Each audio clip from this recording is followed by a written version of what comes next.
Good Friday afternoon, guys. My name is Jerry Miller, and welcome to the I Love CVille Show. It's the Friday edition of the program, and we are jam-packed. So much to cover on the program, including an interim city manager getting announced in 2 hours and 27 minutes by City Council and an impromptu surprise press conference this afternoon. We will talk that news to lead the program in a matter of moments. Councilors also have denounced and rebuked the Lincoln Project, who did an incredibly distasteful event when Glenn Youngkin visited the city of Charlottesville, sending 5 white dudes, actually it was 4 white dudes and 1 African American, standing in front of Glenn Youngkin's branded tour bus, campaign bus, with tiki torches posing as Nazis. I mean, the level of distaste with this propaganda stunt is just mind-blowing, especially as this A12 2017 event is still so raw and real in this community. We will talk that topic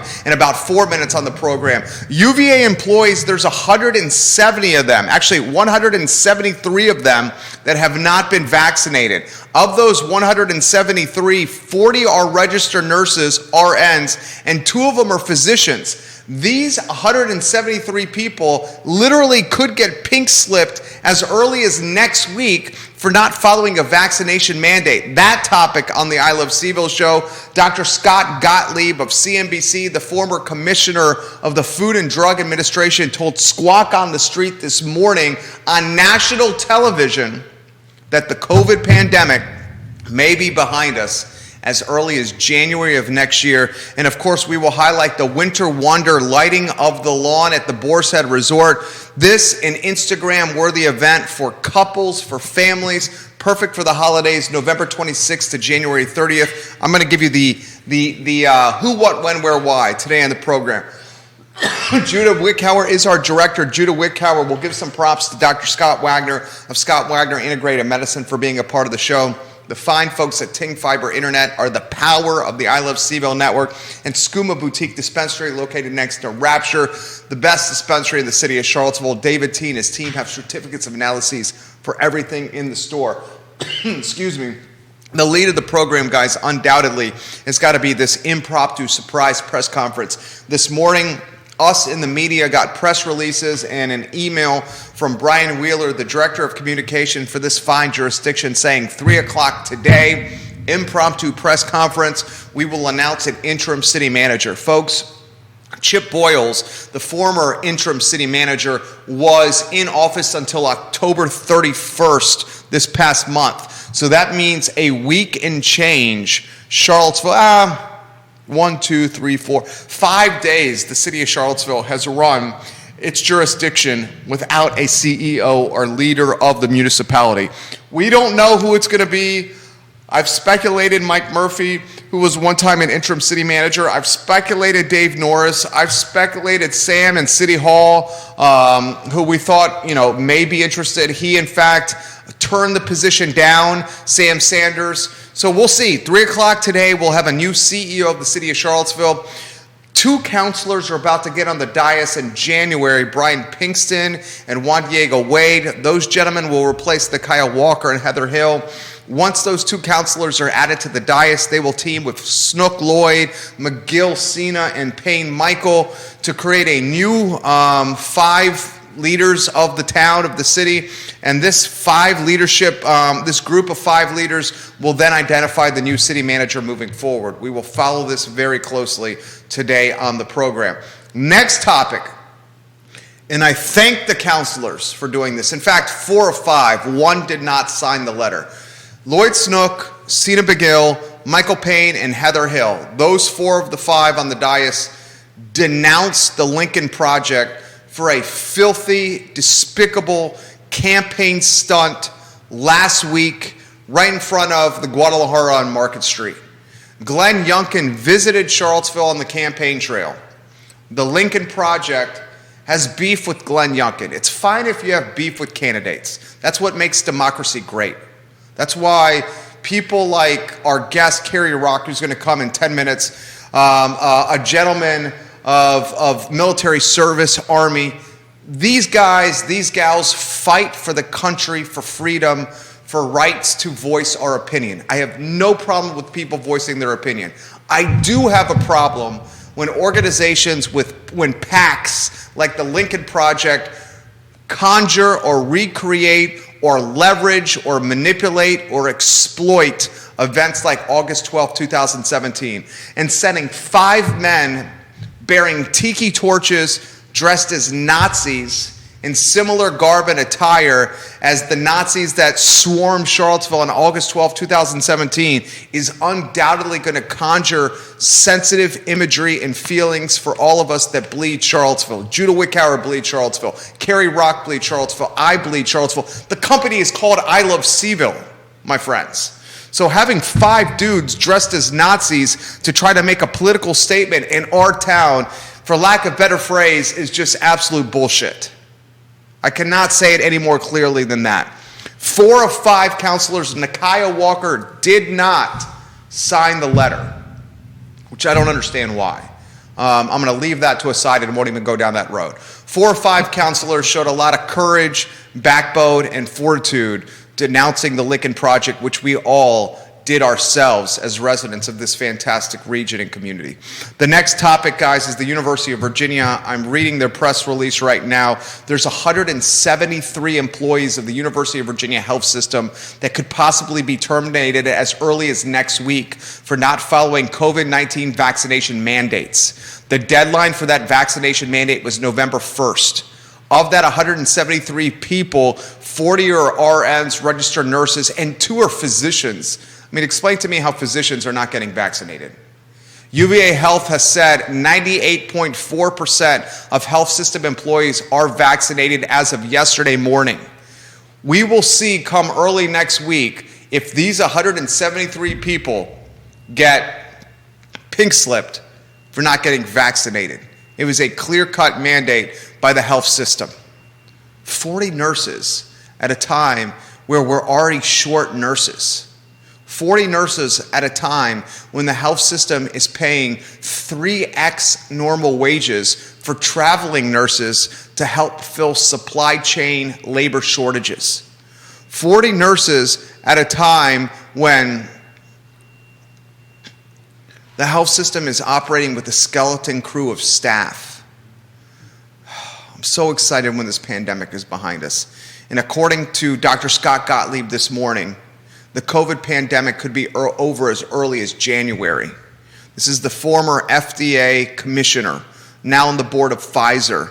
If you're following the news today, Pfizer's got a new remedy drug that when combined with another drug, interestingly, that other drug is an HIV remedy, but if you take a new Pfizer innovation and you combine it with an HIV drug, you get an opportunity to eradicate COVID from your system at close to 90% efficacy if you in fact get struck with this vaccine. I'll repeat that again in very straightforward terms.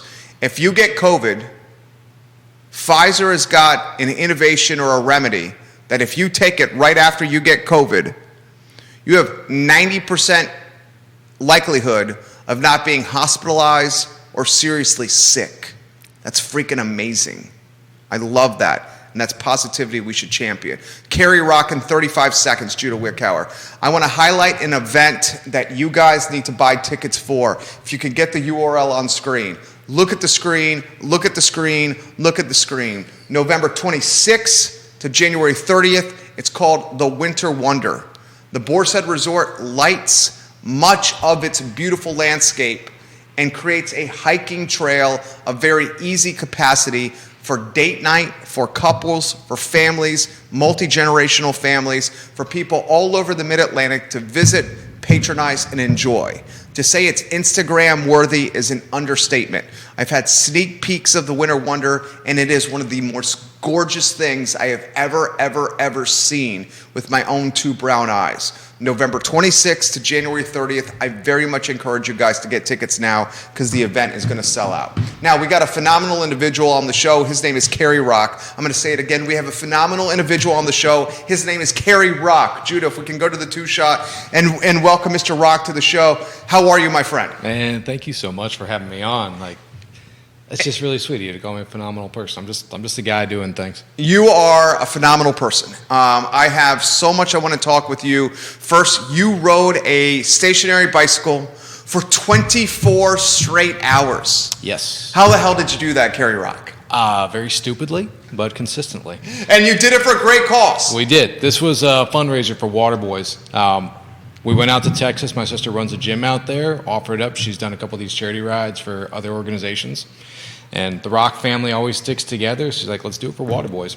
We had former tight end Colin Anderson from the Minnesota Vikings and the Jets. He rode right next to me. And it wasn't a tandem. It was just we both got on bikes at noon on Friday. Didn't get off until noon on Saturday. We're hawking donations and everything. The big sell was we had a youth group, some youth out in North Dakota called Speed the Light, 13 to 17-year-old high school group that they decided they would match up to $10,000 or whatever we raised. So we got up to, I think, $9,800 and some change. They matched it, and then Chris threw in the extra 100 to just call it an even $20K that we made in 24 hours. And that's going to be a direct contribution to well building in Tanzania, which is the main goal for Water Boys and the trip we'll be taking in February.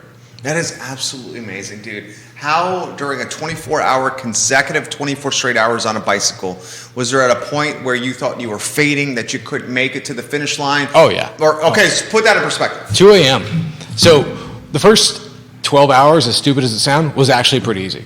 The only thing that killed us was the physical pain of sitting down. Those bikes are not meant to be sat on for that long. You're saying your butt was hurting. Oh, yeah. But yeah. I had 2 padded seats and the padded shorts. I thought it was going to be great.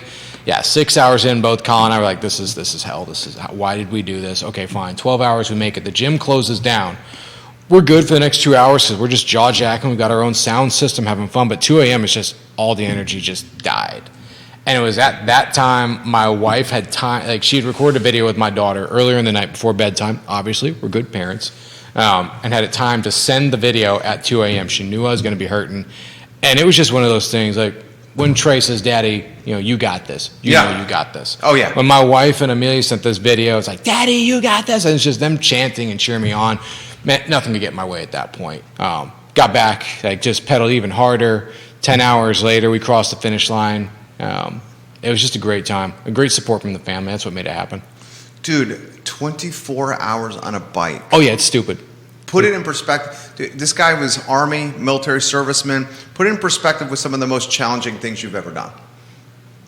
12-hour ruck march in Germany. I think it's a 24, 30-mile walk, things like that. With how heavy a pack? 60 pounds. 60 pounds on your back. Yeah. So that's like the last time I've done. It was basically the length of the time. Like, that was the biggest thing we knew going into this would be the hardest thing, was the mental aspect of it. Like, you can do anything that you want to if you just tell yourself you can, but eventually your brain's going to be like, I can't do this anymore. Keeping yourself positive, keeping yourself, entertained as well. Luckily, my sister was there. Colin and I were there. We had some music.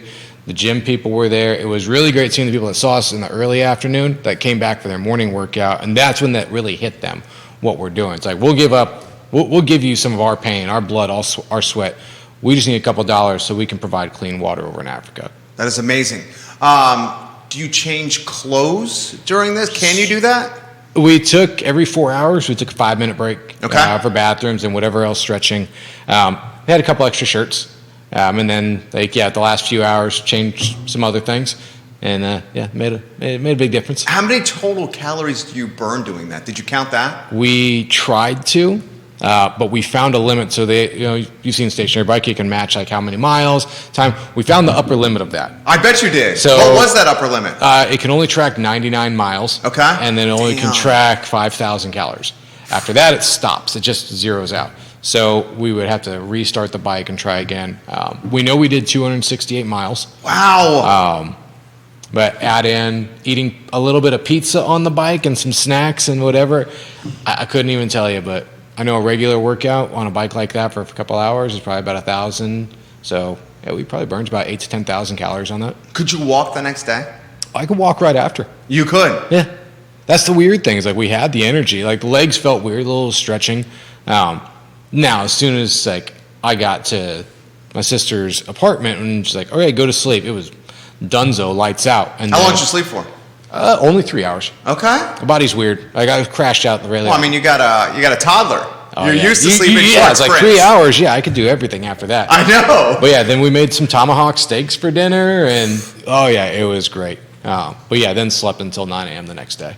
Kerry Rock, guys, our guest, founder of Do Good Cville. All right, for those, the few that do not know, Do Good Cville, put it in perspective. Do Good Cville is, we're trying to think of it as like a movement. We're not an officially 501c3, but we are a nonprofit entity that just finds things in Charlottesville that need help, and we provide the help that we can give as two individuals. Do Good Cville, now, by the way, is not just me. It's myself and my wife. Right. This wouldn't happen without Colleen. Now, with that said, the major things we do in town, we help veterans aspects of things. Like we have our yearly Memorial Day graveyard cleanup, which thanks to being on the show, we were able to get 80 volunteers earlier this year, and we were able to clean up Oakwood Cemetery in under 3 hours. Every single veteran's gravesite, which is over 700 gravestones, clean to the max. Chris Long, Howie Long came out to help us out as well. So that's one of the things we do. The other thing, we'll do fundraisers for Sarah. We'll help out with other fundraisers for the Ishan Gallup Foundation, things like that. Our main event that really formed us was the event we're going to talk about in a minute, the Winter Wear Drive. And that all started from just having a beer at Champion Brew with my best friend Dave Breer. And, you know, after 2 or 3 Champion beers, like you see the universe and you understand everything clear. Especially the missile. They're like, oh my goodness, you know what? It's cold. I need a jacket. And they're like, well, what if somebody doesn't have a jacket? We should fix that. 2 text messages, and 3 weeks later, we held our first annual Winter Wear Drive. And it's grown to the effect where it was at Champion for a few years. And then we grew a little bit bigger. Then we threw an event at 3 Notch, got a little bit bigger. And then COVID hit to where we almost canceled it last year. We didn't know how we could safely provide an area for everyone to come and donate. So that's where we did the model that we're doing now, where we encompass multiple different locations in Charlottesville, have them as drop-off locations, big open areas or open restaurants that are following COVID protocols. Bring your donations there, and then we pick them up from there. So less one-on-one contact, but it actually doubled our donations. The year before, in 2019, we had about 500 items that were donated. 2020, we ended up having over 1,000 items to the point where we couldn't hold it, the actual distribution event for the homeless. We couldn't hold it at the Haven anymore because we had too many items. Ting Pavilion steps up. That's the name of the pavilion. Yeah, Ting Pavilion, yeah. Keeps changing. Yeah. But yeah, Ting Pavilion then, like, hey, have it at our spot. So now each year, the Ting Pavilion gives us their location, their tables. We ended up helping over 200 people last year get properly clothed for the winter work. Amazing, dude. So our goal is to just get even bigger this year. That's what you got to do when you're doing things like that. Get bigger, get better. But in my world, that means help more, help better. So this year it's going to be November 19th for the distribution to the homeless. Legacy Eats is partnering with us. They're going to be providing food to anybody that comes to get a jacket as well. Also, anybody listening, if you're part of an organization that is in need, this event is not just for the Haven or the Haven's patrons. It's for anybody in Charlottesville that is in need of cold weather clothing, things like jackets, sweaters, knit caps, things like that. We will have something there for you. So November 19th, 8 a.m. at the Ting Pavilion. If you're in need, no judgment, no nothing. Just come. We've got something for you, and we've got some hot food. What's the goal? To help. What's the goal from like a count standpoint? Like I said, do bigger and better. Like we received 1,000 donations last year. Let's go for 1,200. We helped 200 people. Let's help 250, 300. Maybe not just Central Virginia. Let's see if we can push some of these out to Richmond. Maybe we can push it out to Waynesboro, Stanton, and whatnot. What's interesting is we found in the event that we hold, we're the only one in Virginia that does an event like this. If you make a donation to certain shelters, you donate to them and they sell it through their thrift shop, and the proceeds from that will then go to programs. So we've had a lot of people that like our event because they have a warm coat that they just want to give it to somebody, but they don't know how. We're the only group that actually, from me to somebody in need, that goes directly to them. There's no middle person whatsoever. So we find it heartwarming that we're the ones who do it. A little discouraging that others don't just embrace it. Like, we have something that somebody needs. Here, take it. So direct. Talk to me about give me some imagery or phenomenal story from last year's drive where you're seeing coats in the hands of parents or kids and the faces, the reactions, the response. Oh, when people realized that it wasn't just take one and get out, it was come here. oh, you need a jacket? We got to layer up. Okay, I've got some shirts over here. I've got a sweater over here. Let's go. And it's all volunteers working with them hand in hand, getting them warmer, and just seeing them like, you see apprehension whenever someone's coming for a donation. There's always like, well, what's the catch? Like, do I need to take a stupid picture? Are you going to post this online? No offense. But seeing their guard go down when they realize that at Do Good Cville and the Haven and everything, we're genuinely we want to make sure you're warm. Yeah. That's it. Yeah. That's our only goal.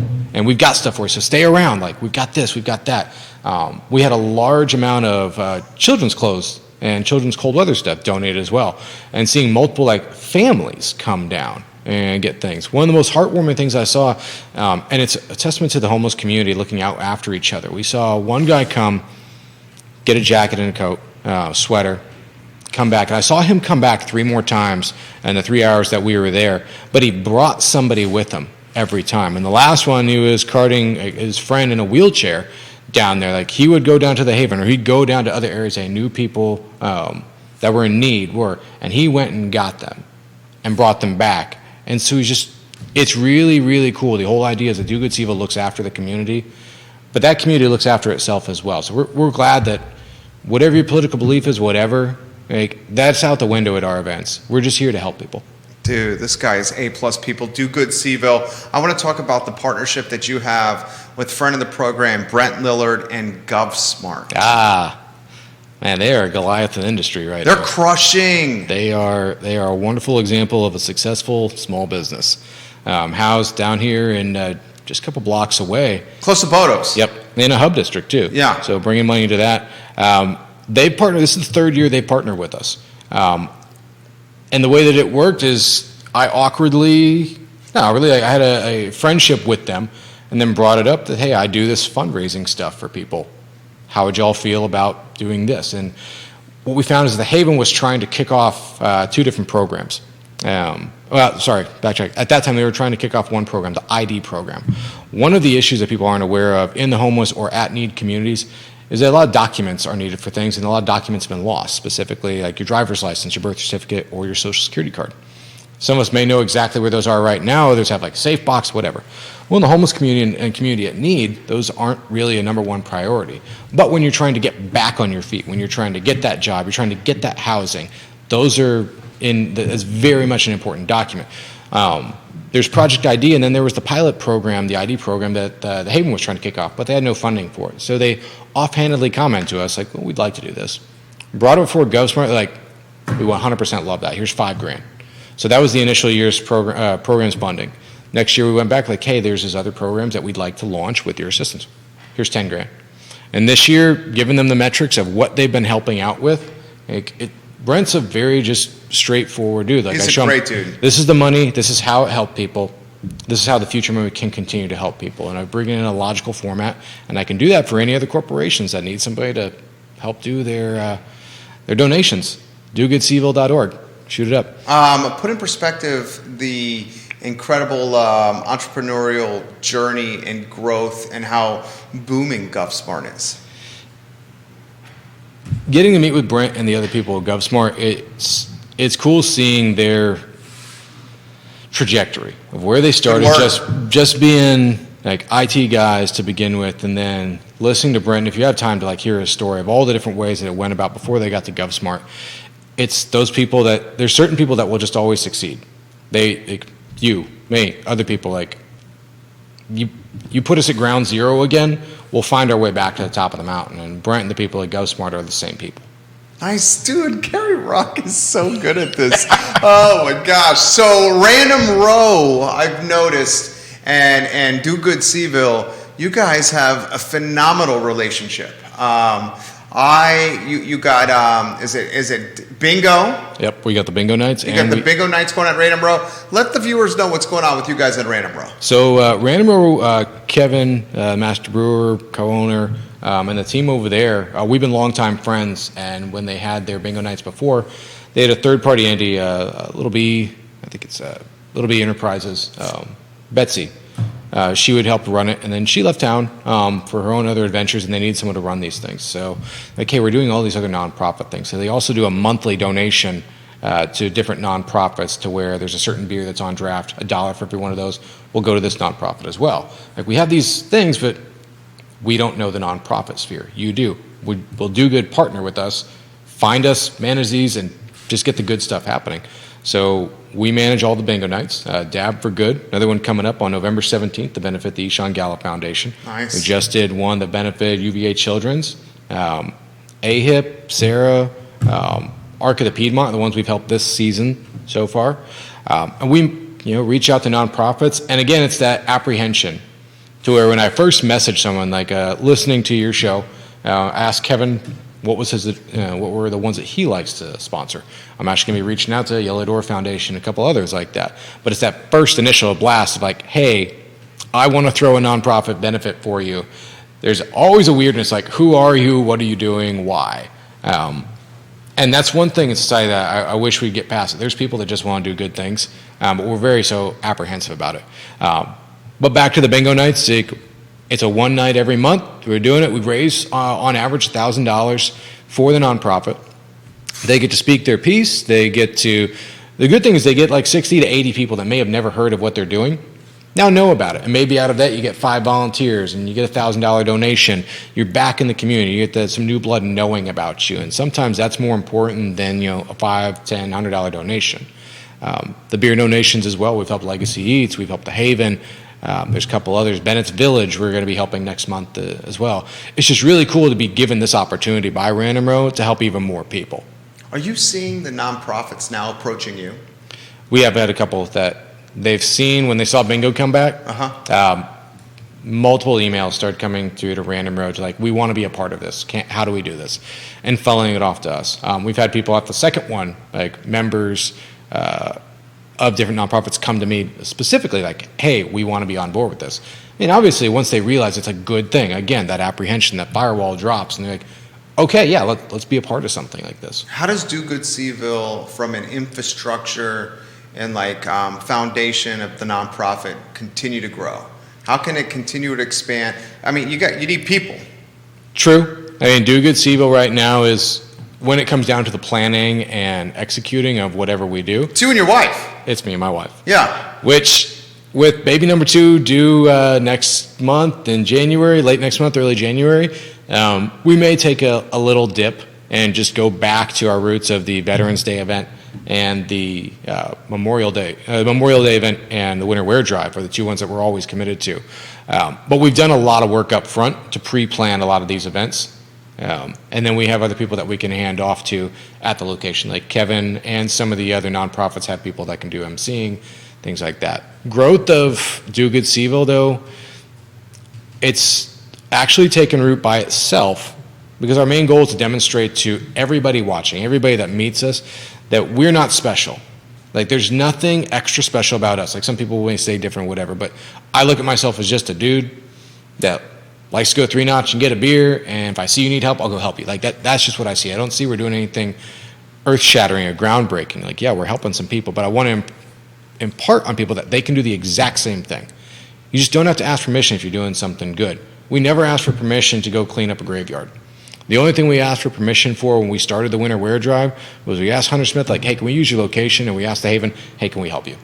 And we just did it. And it's just like, people are scared to help. I'm not sure why. If you see somebody needs something, your neighbor is elderly and they need their driveways shoveled, just do it. Don't ask, just do it. I mean, obviously it's their personal property. Please ask on that one. Maybe their sidewalk, but just do good things, without asking, without expecting anything back. Don't stay for the picture. Don't talk about it afterwards, like an old Tao thing. Do the work and disappear, and it'll be eternal. I love it. Do Good Cville, guys. Put in perspective your favorite event that you do. Hardest question I just asked you. Specifically, Do Good. Yeah. So I love the Winter Wear Drive. It's the one that made us really grow.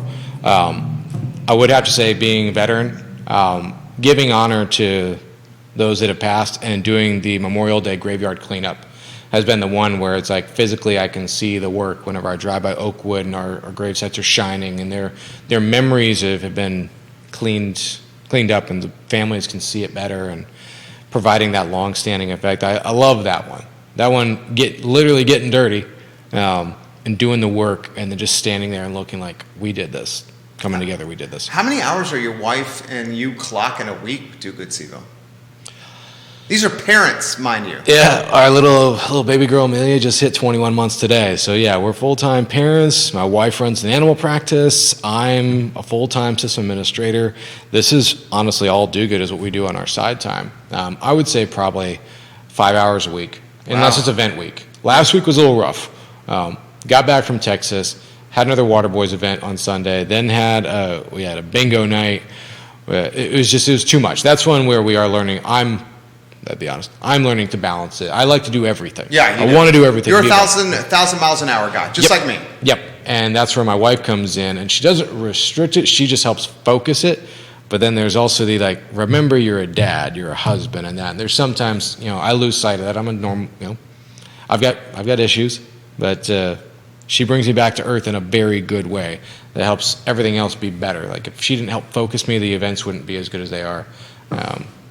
Yeah, I couldn't do it without her. How about Water Boys and Chris Long? How have you seen that brand and organization grow? Dude, that's blowing up like crazy. It's blowing up. Like in a very good way. For those that aren't aware, waterboys.org, one of the initiatives with the Chris Long Foundation. Got involved with them back in 2017. They fundraise in the States, and they partner with a company named World Serve International that builds churches, schools, and wells over in East Africa. Now, we do the fundraising, we provide the funds to them, and then we actually go over to Africa and do trips over there. We climb Mount Kilimanjaro. This is going to be my second time doing that. But yeah, the initial goal for Water Boys was to build 32 wells. Chris was still an active football player at that time, and his goal was one well for every team. Cool. That started in 2015. By the time I got on in 2017, they'd already funded all 32 wells. It's like, okay, let's do 50. Let's do 100. And we keep hitting the goals. Like multiple different organizations start donating. Professional athletes start donating.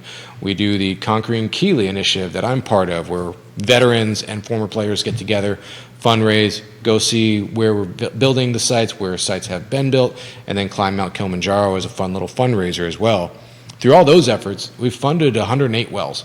We've brought water to over 440,000 people in East Africa. The goal now is to get to 1 million people. That goal may take a little bit longer, but with just how many people are getting involved, the money coming in with the different initiatives, I don't see it as being a far-off goal to achieve. How did you meet Chris and Water Boys initially? It was through Facebook with Hunter Smith. Yeah. So Champion Brewery makes the beer Water Boys H2O. It's an IPA that Hunter and Chris collaborated on, and proceeds from that, it's actually on sale right now at Champion on Draft at Champion Grill. Proceeds from that go to the Water Boys Initiative. At the time in 2017, I was really active in other nonprofit stuff, fundraising, and doing outdoor activities. And there was this Conquering Keeley thing. Veterans, come join us and climb Mount Kilimanjaro. Hunter tagged me in a Facebook post. I applied, and the end was that. And then that gave me another outlet for fundraising, getting involved. It's a testament to those that are out there doing fundraising and doing nonprofit work. Nonprofits trying to fundraise and do nonprofit events in Charlottesville can be very difficult.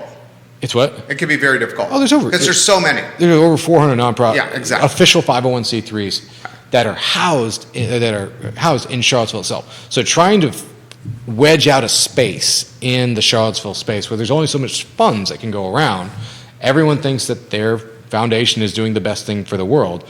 So trying to get attention, get money, and do that. There's numerous events I had that nobody came out. Like I stood at an information table, had like signed memorabilia, we're going to do this raffle, 0 people. But as a learning event, like no wasn't the end of the conversation, wasn't the end of the event. That was the starting point. Like, okay, I was told no. Why? Okay, don't do that again, or shift it and provide something else to the market that'll be more interesting and make the next event better. So you just got that mindset that no isn't the end. No is, like, for anybody that's looking for it's trying to do nonprofit, no is the best thing you can hear because that's the actual start of the conversation. Well said, Kerry Rock. Kerry Rock, guys, co-founder of Do Good Cville with his wonderful wife. You will see even your daughter make appearances. Yeah. How's it going with her? How's dad life? Dad life's getting better. Yeah? Getting out of the woods, kind of? Kind of. It's just different. First year is rough, and one of the things that a lot of people don't talk about is the mental health of dads. Like, yes, mothers are number one. Rock stars To the limit. But yeah. Dads out there and those that are honest with themselves, it's difficult to be a factor in your child's life in those early months, like the first 6 months, because really you're just an errand boy for your wife and your kid at that point. There's not too much you provide unless, we're going Paleolithic era and like, yeah, okay, you're fighting off a saber-toothed tiger and whatnot. Nowadays, you're going and getting coffee, you're going and getting formula and everything like that. You don't really have that physical, that bond with your child because they also have full-time jobs and everything. I struggle with that. Which, I struggled the first year. I was just like, you said it better than I could. Like, I didn't feel like a super tight bond with Trey. And it was because Trey was constantly, we did breastfeeding, constantly, skin to skin with mom. Yeah. My wife, we're fortunate that she could stay home. And then, he's, you're holding him and you're hoping his head doesn't fall off when you turn and jerk a certain way. I struggle with that. Finish your thought. So not considering father's mental health or prioritizing it as much. Well, it's just fathers, we need to be honest with ourselves that it's not a Disney movie. Yeah. It's a struggle. It can be a grind, and it's okay to say that to other dads. Also be aware that your wife is going through the same thing, and she's dealing with her struggles and things she's not telling you. But the hardest struggle I had, it wasn't until Amelia was about 8 months old that she could look at me and she could recognize me, and then we started having that interaction. That's like, that's daddy. I'm like, that's my baby. And then like her recognizing, not fully there, but like really it's like, that's my little girl. And nowadays, like, come downstairs and daddy, and then we're playing together, we're dancing together, we're singing Moana together, we're having those, like, it really feels like now what I'm doing is having a positive impact. And me not understanding also that everything I was doing before was having a positive impact on my daughter, and she's seeing everything, and hopefully I'm demonstrating how a man should love someone to her, like the way I love my wife. Like, hopefully she's seeing that as well. But yeah, the biggest struggle was just like not feeling or seeing that physical connection. And numerous times I talked to my wife, I'm like, I'm hurting right now because I see her love you. Like, and what was her? I had this conversation with my wife. What was her response? I'm sure your wife said the exact same thing. She's like, she loves you just as much. Well, he loves you just as much as they love me. They just don't know how to show it to you yet, and it will come. And it does come, and it did come. And now it's the same thing when Harper, our next daughter that's going to be born, God willing, late December, early January. I know from the first one what to expect on the second one. Go back to Brent. He's a father of two as well. He put in perspective, like, he's got a couple kids, right? Two, I think. 2 kids. Brent Lillard.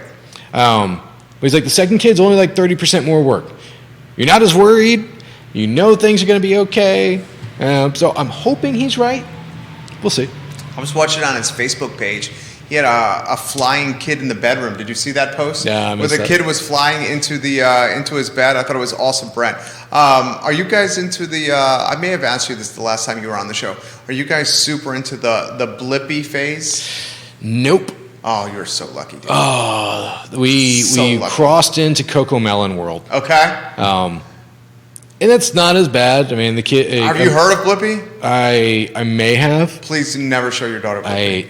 My son went like every day, not hours, but like every day watching this character. I don't even know how you would describe him. And it was brutal, Kerry. The Coco Melon. You know it as a parent. Like, there's certain songs that get stuck in my head. I'll wake up at 3 a.m. and like Wheels on the Bus is just rocking out in my head. And the amount of gangster rap I have to listen to when I leave daycare just to get my brain right is ridiculous. Judah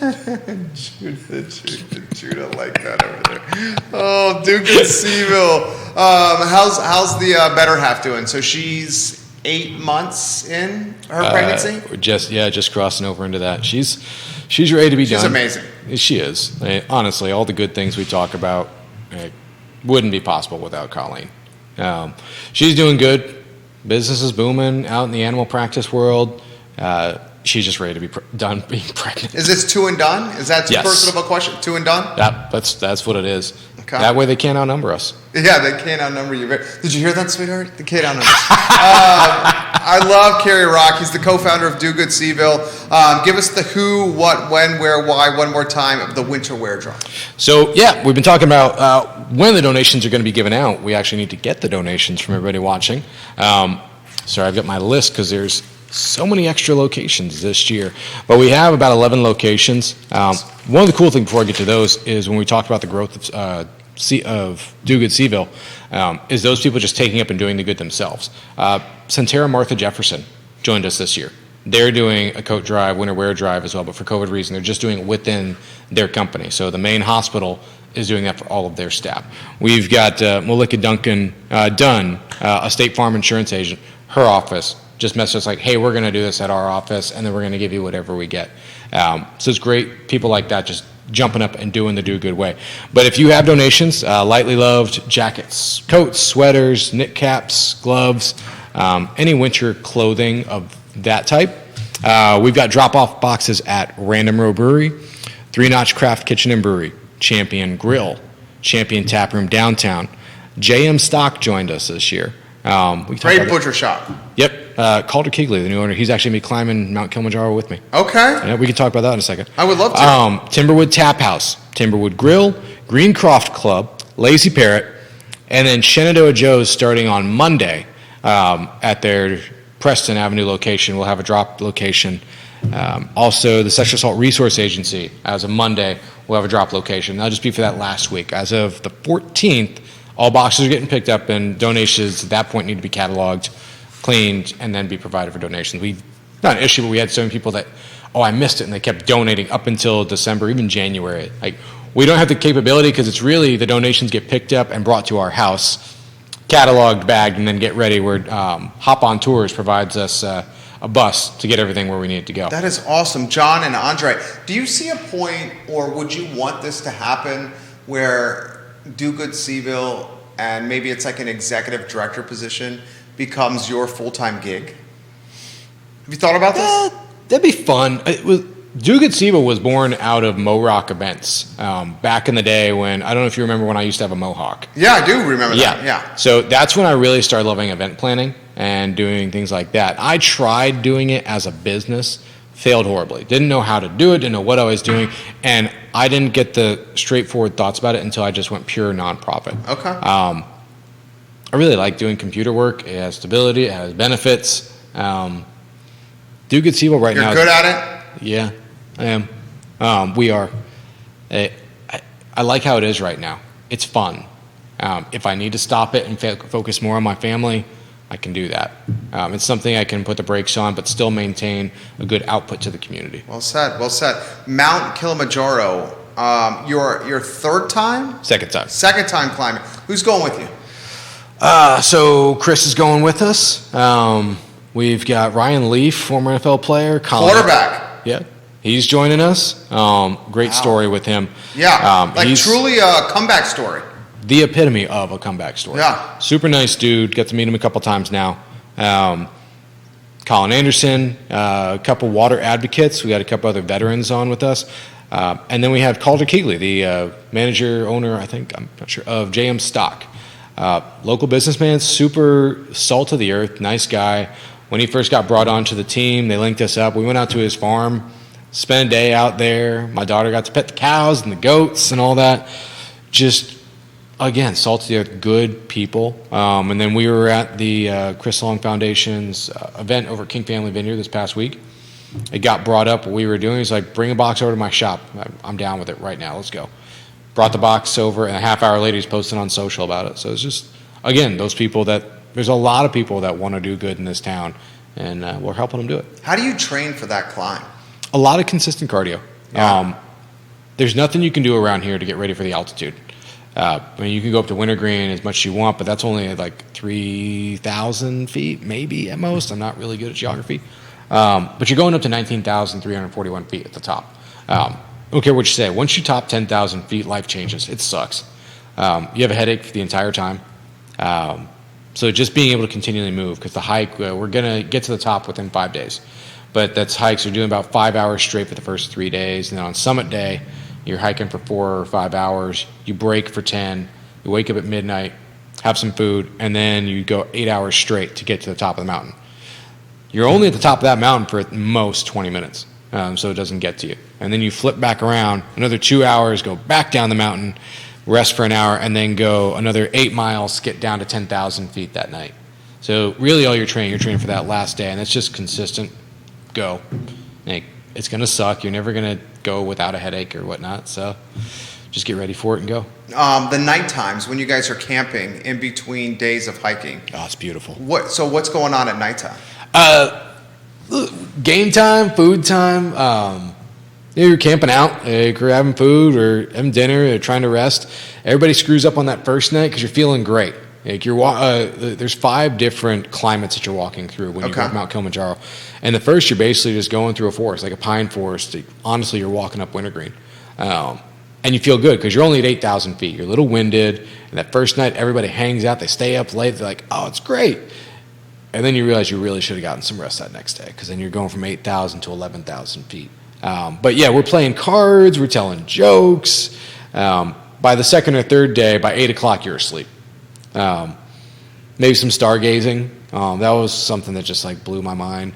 When we're up at 15,000 feet at Kibo Hut, you get up there and you just look up and there's no light pollution whatsoever. So you're seeing everything back in the way it was. Like, you see the ice caps on Kilimanjaro, you see the glacier, you see like you're looking down over Kenya.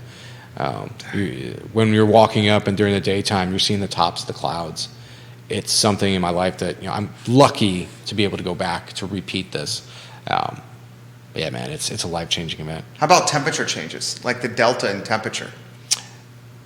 From the top, like at the top, we're definitely wearing like Arctic gear. Okay. It can get pretty far below freezing, but you're also so hyped from the event that The adrenaline? Oh yeah, to where it's like I don't remember being cold when I was up there. I was more focused on like I got to summit, I got to do this because I had planned to propose to Colleen on top of the mountain. Yeah. So I had to save my energy and make sure I had my wherewithal about that one. So I wasn't really focused on anything else. There's some people that we had one guy that didn't make it. It's just his O2 and his pulse was getting a little out of control. It's just a challenge. Like the mountain picks who's going to make it all the way up. Do you, when you're climbing, is the footing, is the trails, the path more arduous the higher you go? Or is it a clear-cut path? So there are certain paths that everybody goes. There's 5 different routes on the mountain itself. We're going to be going on the Rongai route. And those are What's it called? Rongai. Rongai? Rongai. Rongai. Okay. Those are well-worn paths to the different campsites. The last day, though, you're going switchbacks up the side of a mountain. And then there's certain paths along the crest of the volcano. So yeah, they're well-worn, but there's times where it's like you're still going like at a 45, 50 degree angle at certain times. You can know exactly where you're going. It's still going to be difficult. Unbelievable. This guy is unbelievable. Steve Easton, Catherine D'Souza, hello, welcome to the show. Scott Aaronworth in Virginia Beach, we love you. Johnny Ornalis, thank you for sharing the show. Noel Jurgensen, hello, welcome to the program. CBS 19, thank you for tuning in and watching the show. We appreciate you watching the program. This would be fantastic content for your TV newscast. CBS 19, I sincerely mean that. Get this gentleman on the news, please. David Todd, hello, welcome to the program. Folks at CVille Weekly, hello, welcome to the show. My friend, you have Radom Row Brewing, Champion Grill, Lazy Parrot, Martha Centera, Three Notch Craft Kitchen, Greencroft, Shenandoah Joe's, community rallying around your idea. When you have businesses like this, Patrick Webb, hello, rallying around your endeavors, what's that mean to you? It means we're doing what we wanted to do. Like, my end goal for Do Good is for Do Good to disappear. For us to just step back, fade behind the curtain, and let everybody else that has become a player in it, they get the stage. Like, our goal is to show that you can do good things in your community. It doesn't have to just be Charlottesville. It can be Richmond. It can be Malibu. It can be DC. Like, we want to show that you can be the change in your community. We are a couple. But because of us, we've provided, in 1 week, we raised $33,000 for nonprofits. We've provided coats and winter clothing for probably about 800, 900 people. We're going to do even more this year. And we're normal 9-to-5 people that are raising kids and going to work and doing everything like that. We've got bills, we've got problems, but we can still make a difference, and you can too as an individual. So my hope is that's what happens. But you said Patrick Webb. That's one thing I want to focus on right there. He's a member of the Buffalo Bills backers group. Charlottesville Radio Group. Say again? He works at Charlottesville Radio Group, I believe. I don't know. That's I think he does. My paths have crossed in the past. I know he's a huge Bills fan. Yep. So they have a new home at Champion Grill. Okay. Their Was it River Birch? It was. Okay.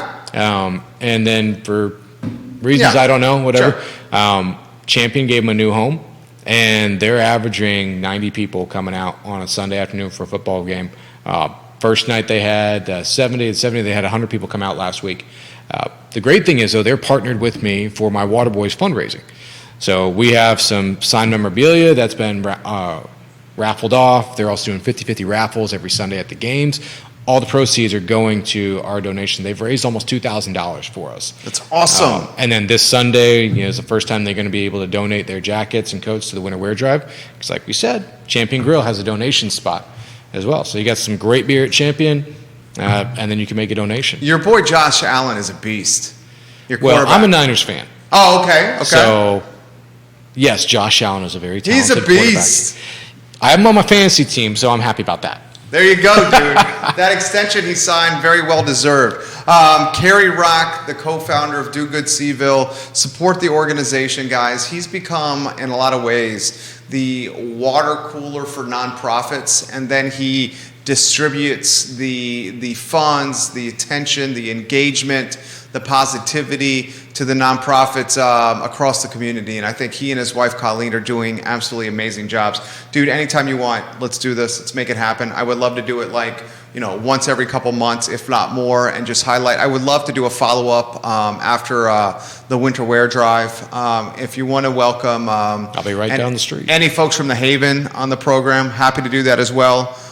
Seriously, I sincerely mean that. I'm grateful for your time and for you coming on the show. Hey, you're the one giving me the area, so I'm really thankful to you. Our pleasure. And Judah, I thank you as well. Yeah, Judah, absolutely. If we can go to the one-shot J-Dubs, I got a couple items I want to get out of the notebook today. Thank you, everybody, for joining us today on the program. We are going to be back on Monday at 10:15 a.m. with the Monday Market Monitor, and we're close to launching a very new program on Wednesday morning. And by close, I mean potentially as early as the first Wednesday in December, dotting the I's and crossing the T's on those items on the I Love CVille Network. A couple of questions that we have, folks, that are asking about the city manager hunt and the city manager search that's going on now. 3 o'clock is what I know. I know that Lloyd Snook has said it's not going to be Sam Sheridan. He is not going to be the guy that's going to join us as city manager here in Charlottesville. I do know that they're going to make an announcement at 3 o'clock today. I think that announcement is going to be something see you, Kerry. I think that announcement is going to be something that is going to surprise some folks. Time will tell. Not Sam Sheridan, Sam Sanders. I wish the announcement would not have happened Friday at close of business, but it is what it is. I would also very much encourage anybody that's watching the program to sign up for the Winter Wonder with Boar's Head Resort. We're getting a lot of comments about that. Tickets will go, and they already are moving very quickly. If you can get the link back on screen for those that are watching, it is on screen. This is going to be a special event at the Boar's Head Resort. And lastly, to close this program down, I encourage everyone that was watching today's show, this show now, to check out ilovecville.com later today. Neil Williamson and Sean Tubbs, the guests on Real Talk this morning. One of the best shows we have ever done with the president of the Free Enterprise Forum and the president of Town Crier Productions. My name is Jerry Miller. This, the I Love CVille Show on a Friday, a gorgeous Friday. You guys have a good weekend. Take care.